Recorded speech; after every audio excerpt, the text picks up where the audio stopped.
अच्छा आकाश कहलो प्रेम संज्ञा कौन एमिति समित है? अरे ना ना ठीक सही है नुए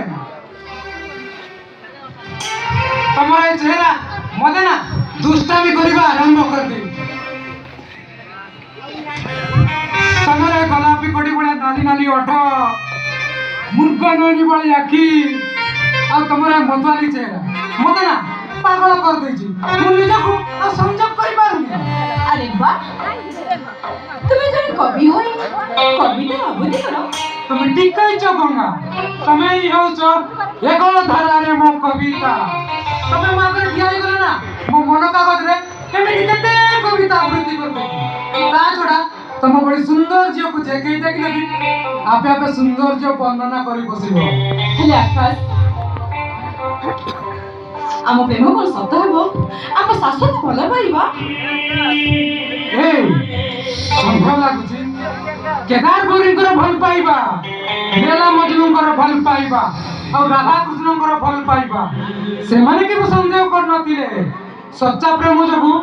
इतिहास रे आज पर्यंत किंवदंती होई रही जाय छथि ना से कथा नहीं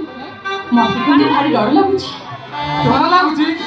डरी गले हम हारी जीवा गंगा हारी गले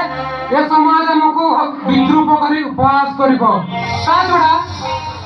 मु तुमको कथा दउची गंगा जीवन रे जते जोड़ जंजा आसु पछे मु तो हाथ केबे छाड़ीबिनी और ये समाज हम सिकुत नदी तथापि ए समाज रो पंकुड़ी रास्ता रे हमको आगो चलिबा को पड़िबो जदि तुम हाथ न धरो बाट चले झुंडी पड़े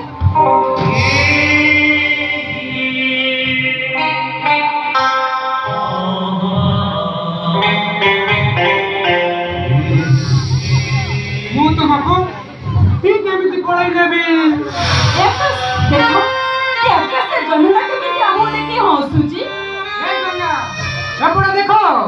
आकाश रो तारा माने केमिति हमको देखि मुरुकी हसुचंती एपड़ देखो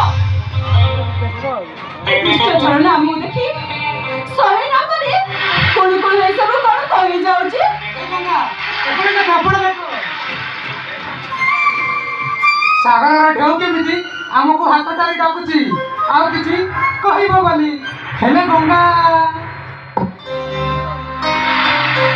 कोन कुछ कहिबो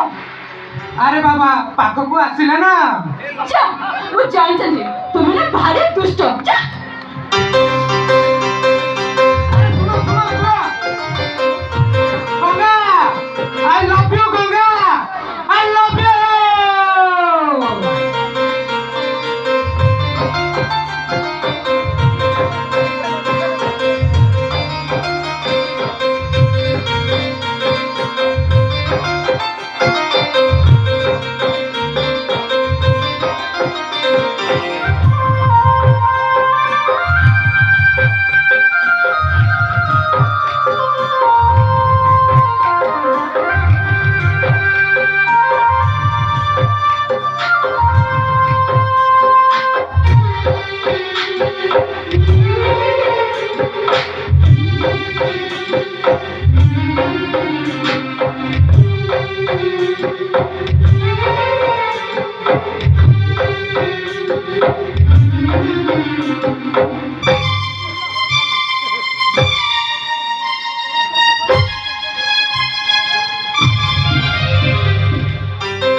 Oh,